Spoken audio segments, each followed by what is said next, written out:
Hello, everyone. Welcome to our second BPN Circle event of the 2022 campaign. I'm Sherry Langbert. I'm founder and CEO of BattleBox, an influencer marketing agency. I'm also a member of the Business Professional Network, known to as BPN Committee.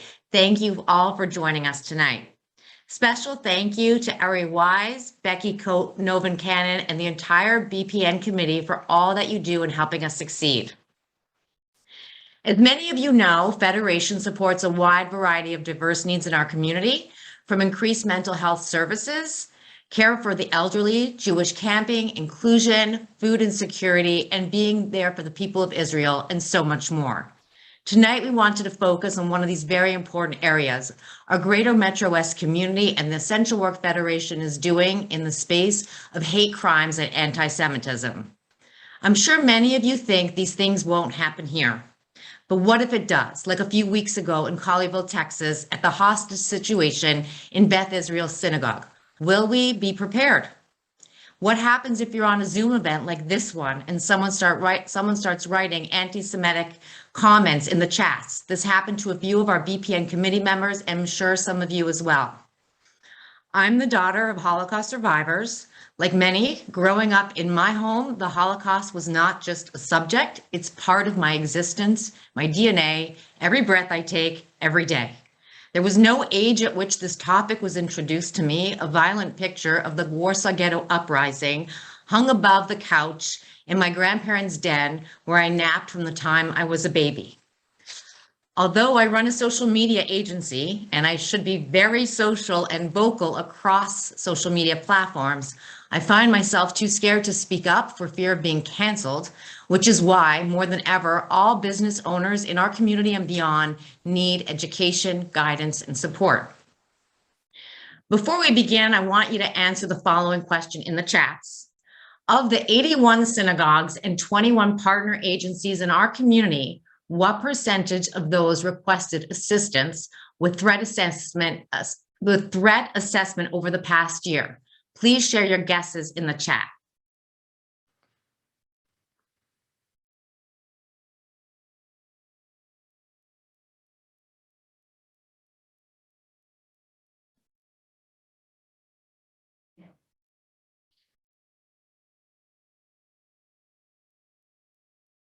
All right, I'm going to say that I think Ben got it closest. A few came close, but I think, Ben, you were the closest. 65% of these institutions, or 60, requested threat assistance from Federation. You'll hear more about this shortly. Now on to our program. We are incredibly fortunate to have Bob Wilson, Federation's Chief Security Officer, and Linda Scherzer, Director of the Community Relations Committee, here with us today to share insights and expertise. The conversation will be moderated by Matt Beck, fellow BPN committee member and Chair Government and Corporate Investigations Group Co-Chair Litigation Group at the law firm CSG. You will have the opportunity to share your questions in the chats toward the end of the program. Welcome, Bob, Linda, and Matt. Sherry, thank you so much. Hi everybody. I'm really honored to have been asked to moderate this panel with Linda and Bob, who we'll meet in just a sec. I'm a former federal prosecutor, worked at the U.S. Attorney's Office in the District of New Jersey for a bunch of years, and I now run what I think is the largest government investigations white-collar group at any law firm in New Jersey. And through those experiences, I've had the opportunity to deal with a lot of law enforcement in a lot of different ways. But tonight's discussion hits home a little differently, right? It's about anti-Semitism and hate crimes in our community. Bunch of familiar faces I saw as coming into the Zoom, which is great. People I've met through BPN, which has been incredible, or people I've known for a long time. A bunch of you know me as a pretty uplifting, excited, happy person most of the time, but tonight's a little heavier. But we have two fabulous people to talk to us about it, and hopefully everyone will come away feeling a little better, learning a little more, but certainly knowing that we have some professionals at Federation who do incredible work on a daily basis. So enough of that, let's introduce our two main panelists, and Linda Scherzer, the Director of the Community Relations Committee at Federation. Why don't you introduce yourself? Thank you. Thank you, Matt. Good evening, everyone. I knew this was going to happen just as I started to speak. My Shih Tzu is barking in the background. It normally is teenagers screaming in the background. Hopefully one of them will come and get the dog. I'm really delighted to be here. As Matt said, this is really a difficult and often depressing topic. And I want you to know that, it grieves me to say that what used to occupy about 5% of my portfolio as CRC director has really blown up to the point where I almost feel, on a daily basis, I'm working for the ADL, for the Anti-Defamation League. But we hope that you're going to take away tonight is that from Bob and myself and others in Federation as well, is that we're really on this in so many important ways. And the CRC, our job is to engage in government relations, public policy, fighting for social justice, Israel advocacy, combating anti-Semitism. But what is really fundamental to everything that we do at CRC is the idea that we are building relationships to create a healthy civil society, strengthening relationships, building bridges of understanding. And I don't think anyone really has the key to solving this problem that has really been has plagued our people for generations. But I do know that reaching out across communal lines and building those allyships and those friendships is really important, and we are deeply engaged in that work. Great, thanks, Linda. And now let's hear from Bob Wilson, Federation's Chief Security Officer. An incredible resume. I'm sure he won't give all of it to you, but Bob, why don't you introduce yourself? Good evening, everybody, and thank you very much for having me here for this great opportunity. I'm going to use an acronym to the BPN here, and I'll try not to use any more acronyms beyond that. I have a background of law enforcement. I spent 30 years in the Teaneck Police Department. I retired as the police chief in 2014, and in 2017, I had the good fortune to be hired on to the Federation because the leadership of the Federation was fortuitous enough to understand the need to address the concerns related to security in our community. And as Linda said, unfortunately, quite a bit of it has evolved into dealing with anti-Semitism. I do see John Liss on the screen, and John was my first chair, and just a real great person that helped to develop the program and get us to where we are today. And I'll get into some of the things that we do a little bit later on as we go through the presentation tonight. Great. Thanks, Bob. And so let's jump right into it. And I was trying to figure out, how do we start? And when you think kind of anti-Semitism and hate crimes, you jump to the big stories, right? Colleyville from just last month, the hostage crisis down in Texas. If you just think back just the last couple of years, the Hanukkah stabbing in Muncie, New York, obviously the 2019 Jersey City shootings, the April 2019 Poway, California synagogue shooting, the last day of Passover, the Tree of Life synagogue mass killing in 2018, right? Horrible big picture things that capture the nation's attention, and maybe not for long enough. But we want to talk a little bit more micro, although Jersey City was pretty micro. And we want to talk about anti-Semitism, and we want to talk about hate crimes. And I was just thinking back to an incident in 2019 in one of our larger towns in this state, where you had the council president say that she wanted to, in a city council hearing, that she wanted to wait out somebody so that she could Jew her down, right? Things that when you hear that, it just strikes you.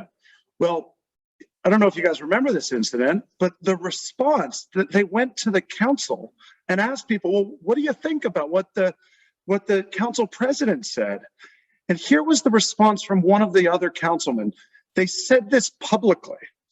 He said he didn't hear her make the anti-Semitic slur, but he's heard the term Jew them down before, and he thinks it's just a statement of speech. Quote, it's like a car dealer. They wanted 5,000. you Jew them down to 4,000. Pretty remarkable stuff that people are willing to say openly into the press. So Bob, why don't we kick it off with you? You have your finger on the pulse. Can you give the audience a little bit of a sense of what's really going on a daily basis here in our community in Metro West? Sure, Matt. You know, one of the things that we've been tracking anti-Semitic incidents as they come in, and more on a larger scale, we track what we consider threats, right? So if a synagogue gets a suspicious email that says that, you know, I support Jesus Christ and all Jews shall perish, which unfortunately people actually get emails like that at our synagogues. We track all those type of incidents. I assess them, and then from that assessment, we glean and determine whether or not it's truly anti-Semitic, whether or not there's any threat, there's any need to change the security posture of that specific facility. And, you know, what we've seen over the last 3 years is a steady increase in the number of anti-Semitic incidents.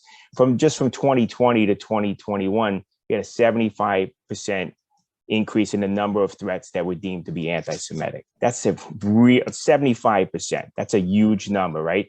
And what really bothered me the most about that was, you know, I started breaking it down, how many involved Nazi insignia such as swastikas, right? So it went from 3 in 2020 up to 11 in 2021. That's a lot. That's a big increase, that people feel that it's okay to draw a swastika in a school. Or, you know, what we saw the most of, which is, you know, because we broke it down, we track whether it happens in a synagogue, where it happens in one of our partner agency, or what I call other. And the other almost always ends up being either a school or a park where our young adults are. And that they think that it's okay to do that in those areas is the most, you know, unnerving. Now, these are, you know, swastikas, Nazi swastika insignias and things like that. But what we have seen and continue to see is Zoom bombing of an anti-Semitic nature, which we talked about earlier. Sherry mentioned that. You know, social media posts that are anti-Semitic, emails, vandalism. We had swastikas drawn in front of a synagogue on the sidewalk on Shabbat. We had a swastika carved into a door frame of one of our synagogues. We've had flyers posted for groups such as the European Heritage Association, a nice fraternal association, being sarcastic there. You know, letters received, phone calls. And one of the most aggressive things that bothered me the most was 2 separate incidents of verbal harassment of people on their way to the synagogue, where people yelled anti-Semitic slurs at some individuals. One was a man, one was a woman. And that's the most aggressive and overt act beyond like a swastika on the front of a synagogue on the sidewalk. So that's what we're experiencing mostly in our community right now. So we see it increasing. I saw a stat that in the pandemic, anti-Semitic incidents have risen, and that in 2020, the FBI found that anti-Semitic crime makes up more than half of all religious motivated crimes in the US.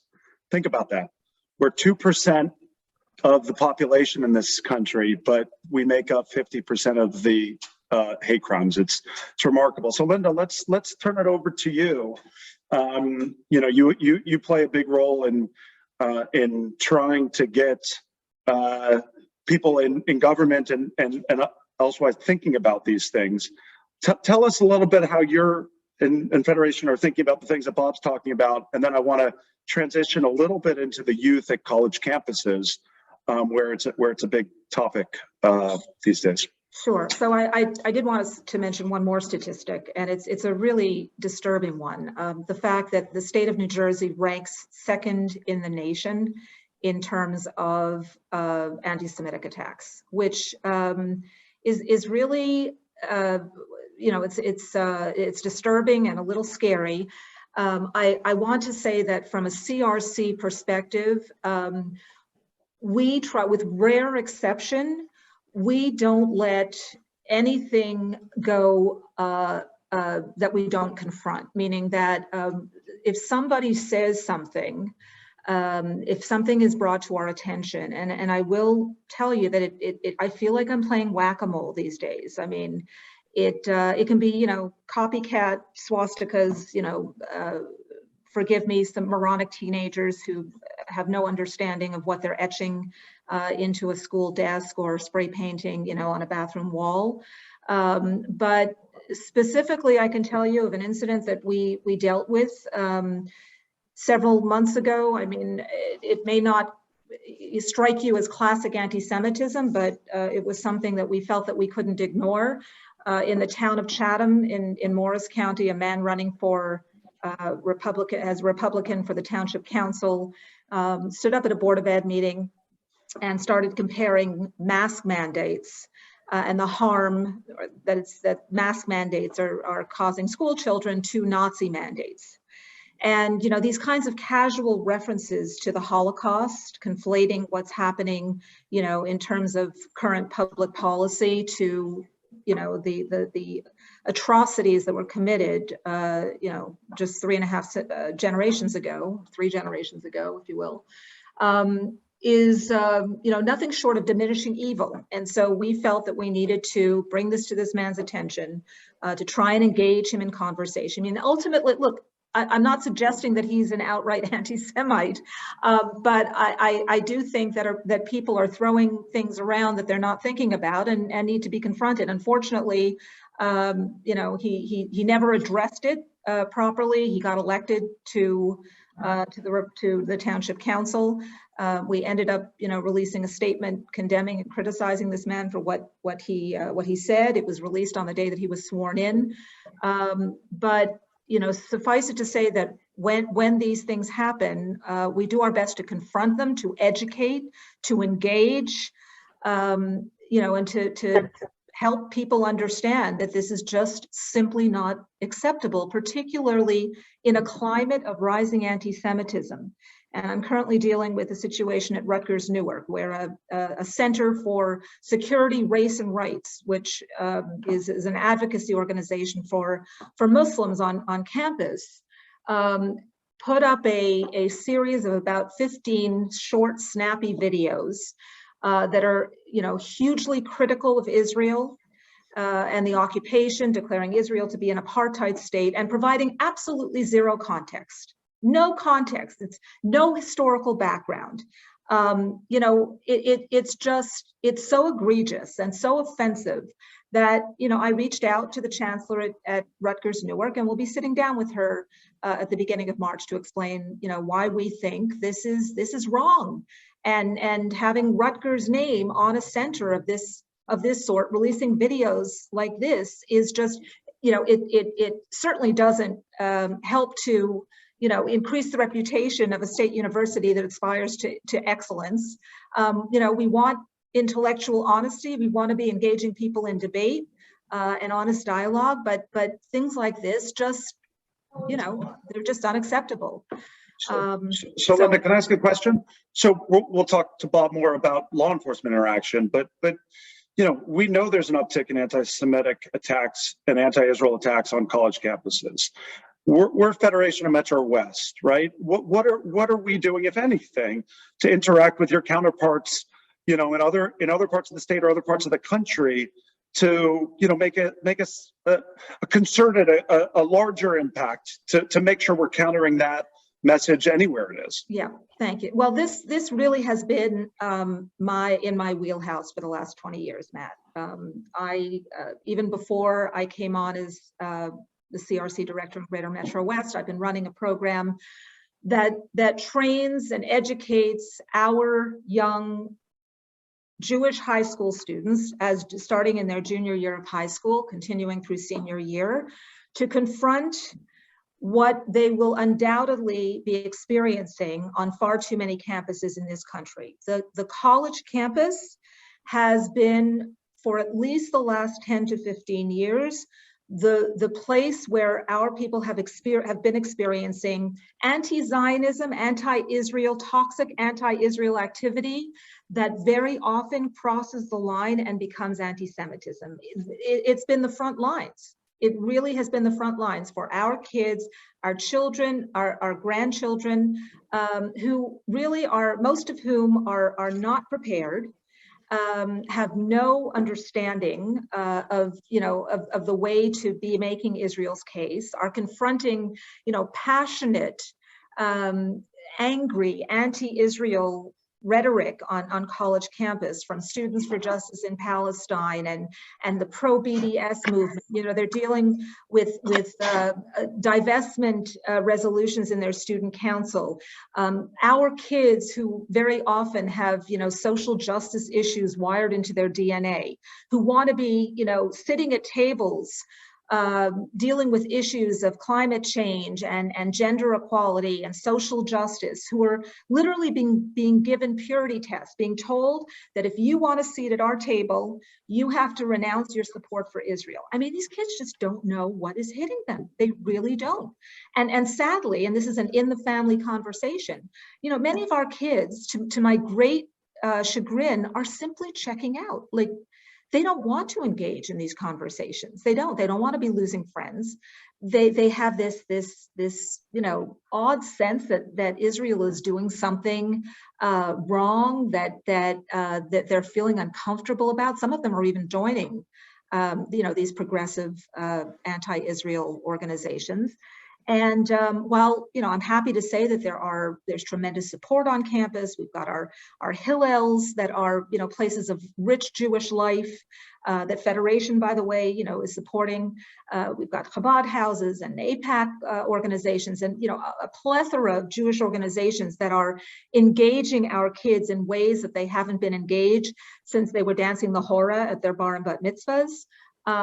This kind of toxic anti-Israel activity, the kinds of intellectual arguments that are being planted at the most elite universities in our country that are spreading into the mainstream and trickling down into high schools and middle schools is really, you know, I think is one of the most difficult things for us to confront as a community. But I feel like we can make a 2-hour talk on just that. It's really important to hear this, but it's also, you know, a little depressing. And you know, I know tonight's job is not to find solutions, but to raise issues. So thank you on that, Linda. Bob, let's transition a little bit. Colleyville, we all watched and read and, you know, I guess cheered that the members of the congregation were able to escape. It sounds like because of training that the rabbi had received, and he lauded that training. You know, I was looking at the chat numbers. People were saying 100% of our people in Federation must have taken us up on the offer to get this training. The answer wasn't 100%. So why don't you tell everybody what Federation's doing in that regard, and then you know, how we can get those percentages up higher.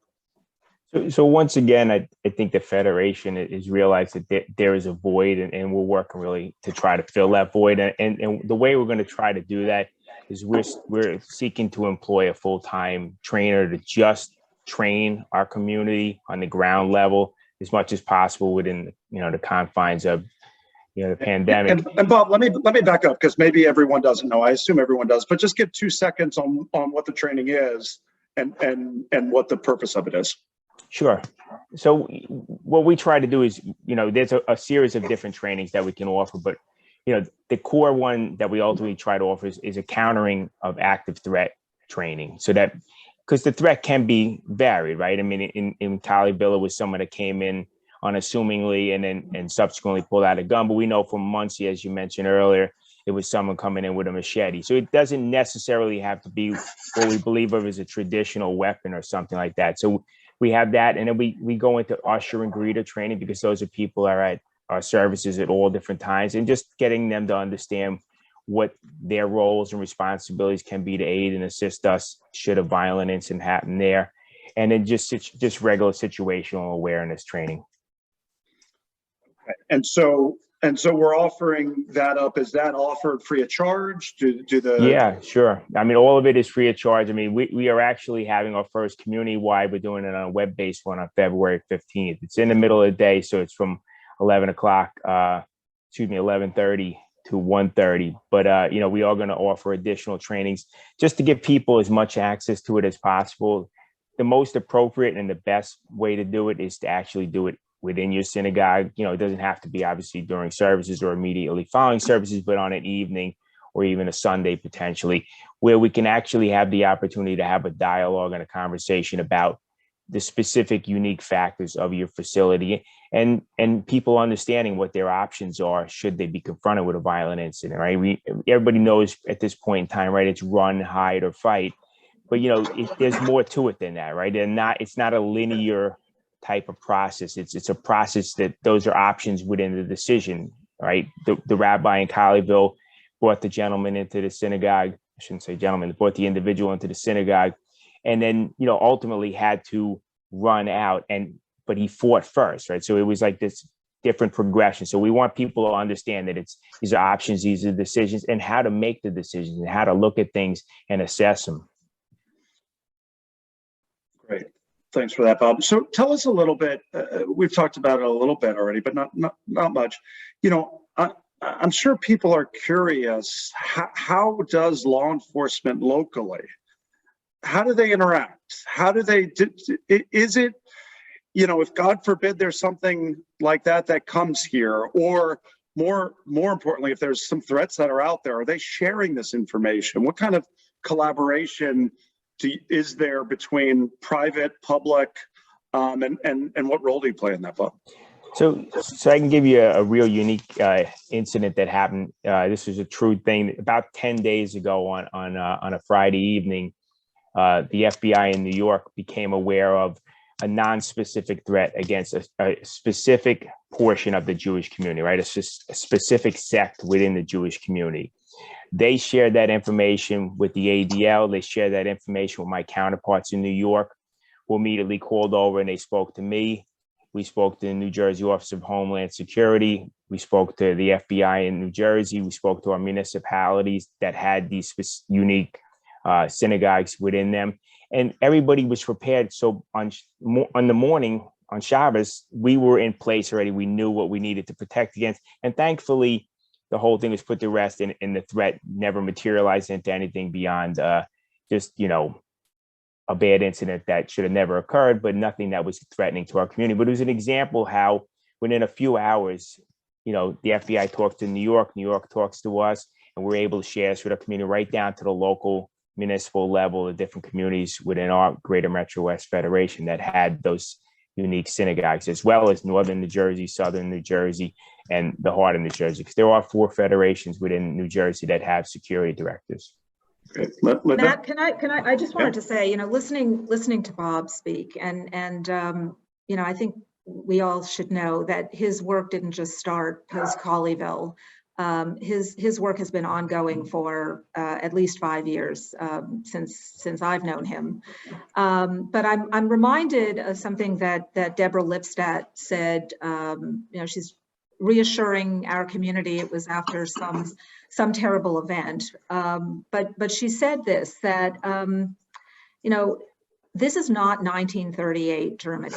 Like we may be feeling unnerved by what is happening. And I admit to you, and I have a pretty, myself have a pretty high tolerance. I used to cover wars for CNN and Arab-Israeli conflict. I spent a large part of my professional career in the Middle East. But I, you know, I felt a little bit on edge myself when I was at my synagogue a couple of weeks ago. But the fact is, this is not 1938 or 1933 Germany. And as I listen to Bob and I hear about the coordination between law enforcement and different agencies of Federation and the ADL, it really is reassuring. I'd like to share with you my own story of a couple of weeks ago. We had there was a couple of Federation events that I was involved in on the same night at exactly the same time, and so I had one ear on each event. I was speaking at one that Bob put together.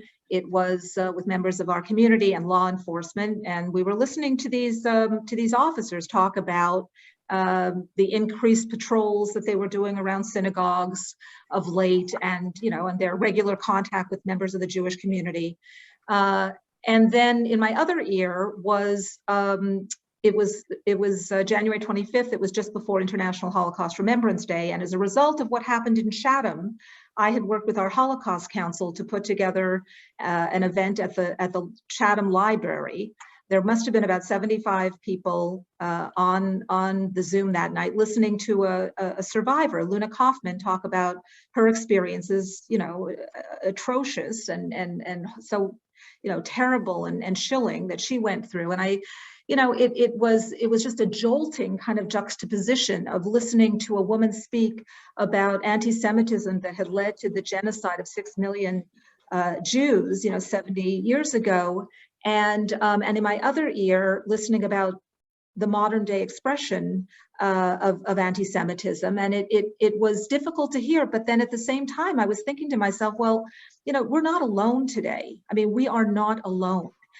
We have the support of law enforcement. We have our elected leaders who are out there, and I know that because I'm in regular contact with them, you know, posting condemnations on Twitter, saying the right things, you know, speaking to the right people. So let me ask you about that, Linda. And I know that's a big part of your work. How, you know, and I noticed in July of 2021 that a new organization, I guess it's New Jersey Against Anti-Semitism, that I know we had a big role in.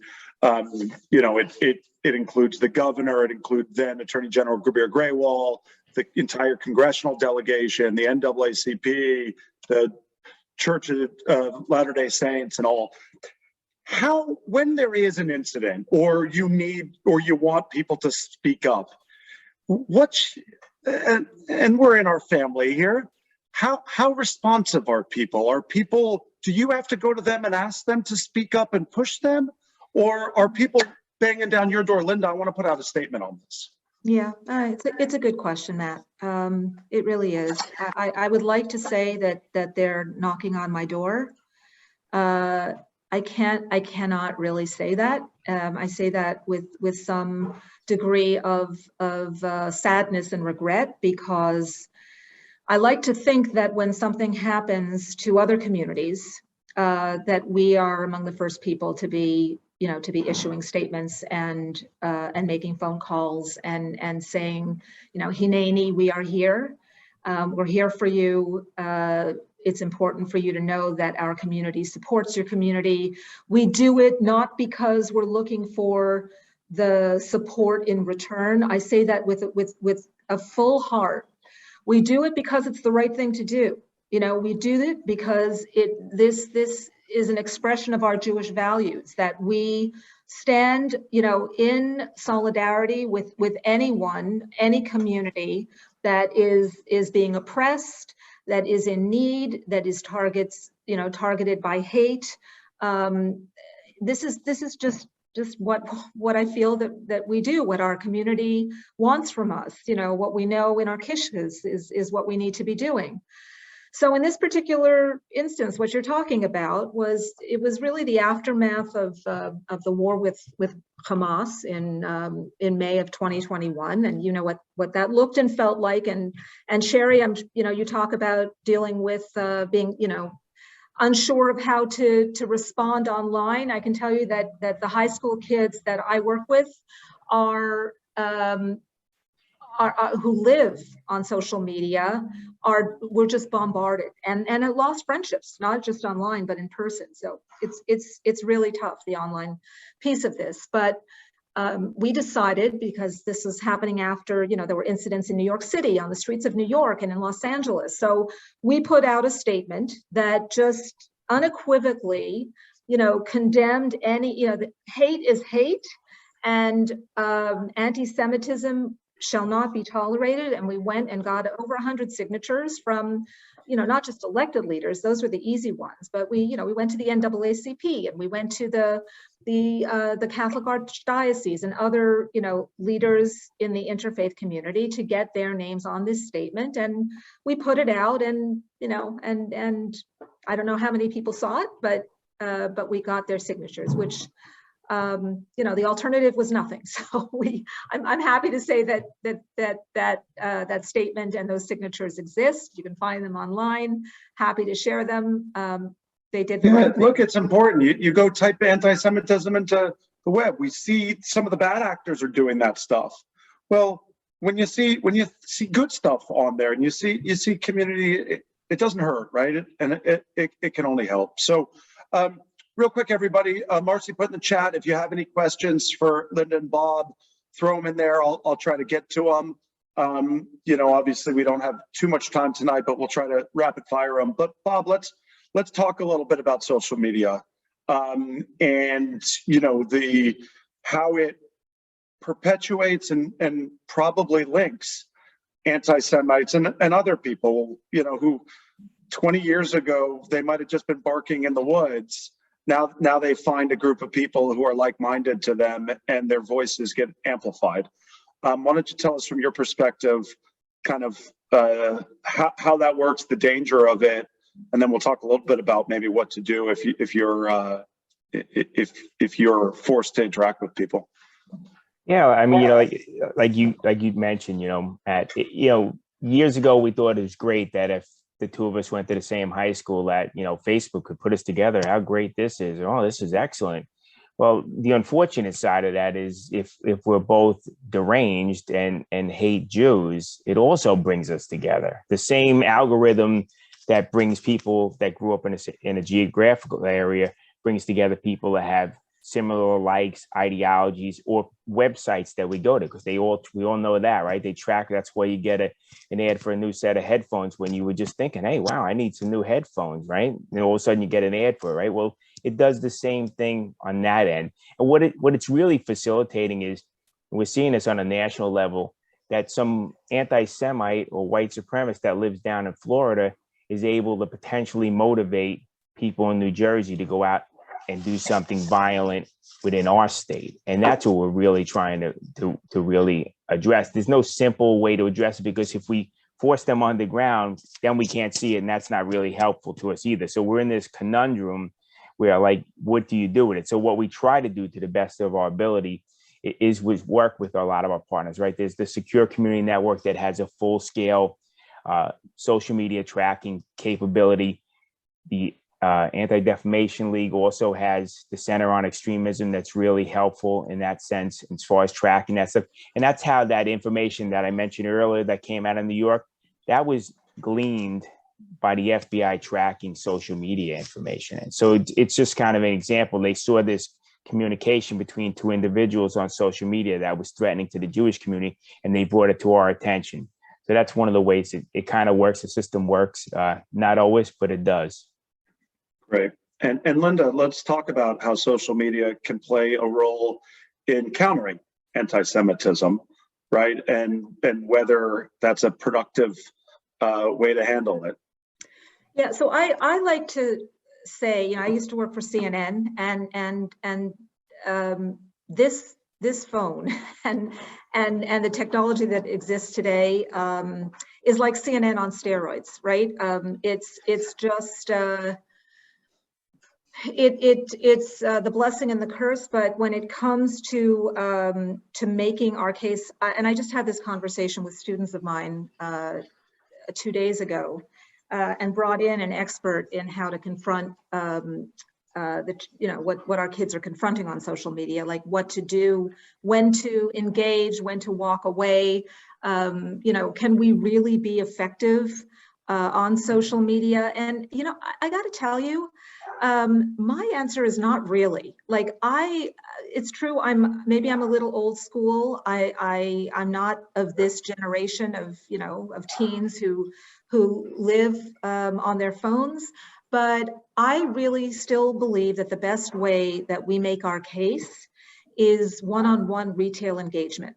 It's kind of like the AIPAC ethos that has built solid relationships for Israel on Capitol Hill. And I take that philosophy and I ask my students to replicate that when they get to campus, because you can't make Israel's case or the case for the Jewish people in a certain number of characters online. It really doesn't work that way. You might want to ask somebody, like, where did you get your information? Why do you feel this way? And can we have a conversation over coffee, or over lunch? Like that that makes sense to me. But I think we're at a disadvantage when and if we think that we can somehow combat this online. It just doesn't work for me, and I don't know any kid that's really succeeded. Right. And so question from Evan Soff, which is a great one and one that we'll never be able to properly tackle in the next 10 minutes. But Evan asks, how do we address the diversity of anti-Semitism? The irony, right? On the right, neo-Nazis. On the left, the BDS movement, for example. Seems we're fighting a two-front war. What's the common theme from the two sides? And how do we fight the cause, right? And not just the symptoms? And Linda, I think that's what you're speaking to, right? A quick, unthought out response on Facebook or Instagram isn't going to get us to the cause. Oh, you're on mute now, Linda. Yeah, no, I was actually asking my daughter to silence the dog. Yeah, I mean, look, we're dealing, as you know, with anti-Semitism coming from the right, from the left, from sources involving terrorism, and it needs to be fought on all fronts, right? I mean, it needs to be recognized and it needs to be called out. And I think that there are, our country, it's no secret, has become deeply polarized. Sometimes when it's called out on the right and the person calling it out on the right fails to call it out on the left, that's what we seem to be remembering. Frankly, it exists everywhere and it needs to be fought, on all tracks. And it's fought in different ways. I'm glad to have Bob Wilson on our team. He doesn't live or didn't live that far away from me for many years. I felt a lot safer when he was even closer to where I live now. But I think that what unnerves us the most clearly is what happens in Colleyville or Jersey City. But what I guess I've been most engaged in fighting is the left-wing anti-Semitism, which, while it doesn't present a physical threat, the kind that makes us scared or looking for the exit doors when we walk into our synagogues, it's insidious, and it is creating a climate and planting ideas on campus that are beginning to produce results, quite frankly, as you look at what's happening. Let me ask you this, Linda. Let me bump into Alex Opper's question, which kind of goes to this. It's something that's in my mind, and and Bob, you can answer this too, as either as it relates to anti-Semitism or hate crimes. I think it kind of goes to both. But is there a national approach to dealing with this stuff, or look, you guys are incredible. What we're doing here is incredible. It's great, Bob, to hear that there's local coordination and maybe with the FBI involved. But is there some national, strategy that is Sure. being put together to do this stuff at the macro level and not just dealing with micro incidents? Well, definitely is. So trying to stay away from acronyms here, but through the Secure Community Network, which is part of the JFNA, which is a part of what the Federation is a part. It's our national system of federations. We have a network of security directors. When I started just 5 years ago, there was 15 security directors in the whole United States. Now there's well over 50. I give you an example. We have a group chat. I was in Baton Rouge, Louisiana, when the Colleyville incident happened, getting ready to run a marathon. And I got a group chat, let me know about it, and was on the phone with Dove within a minute.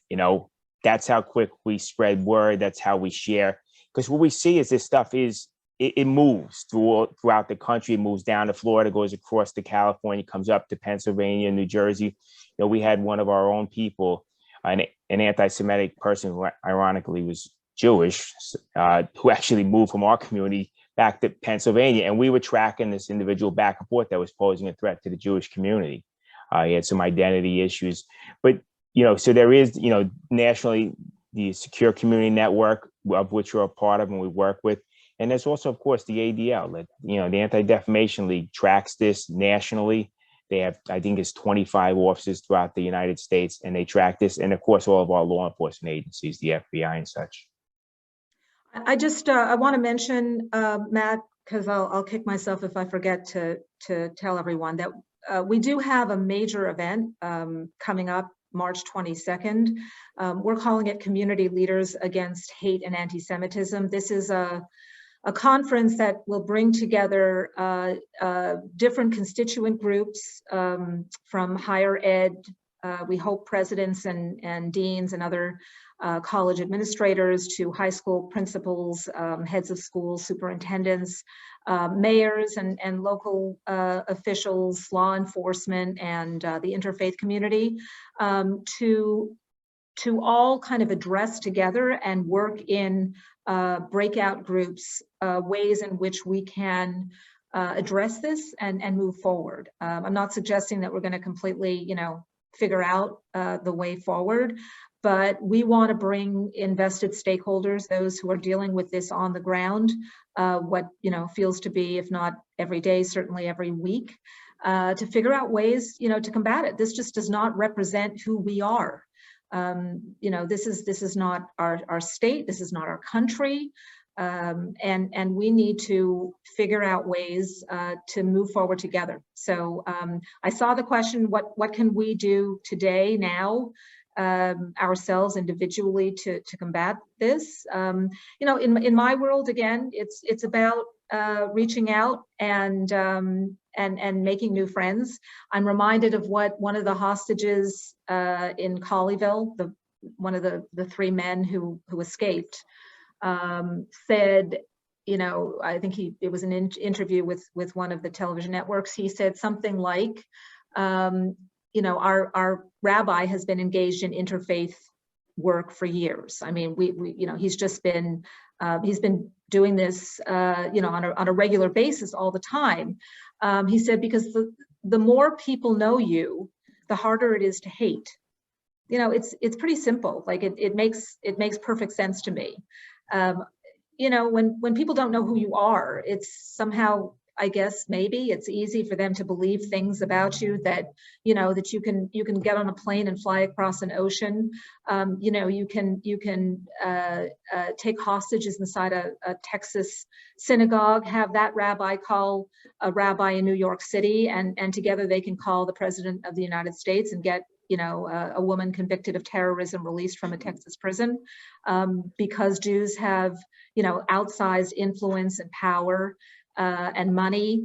And, I think when people see us and hear from us, and when we in better times, sit down and invite our non-Jewish neighbors to Shabbat dinner or to interfaith model seders, that, I think that makes a difference. I don't have all the answers here. We're kind of learning as we go forward ourselves. But that to me is probably one way that you can individually make a little bit of a difference.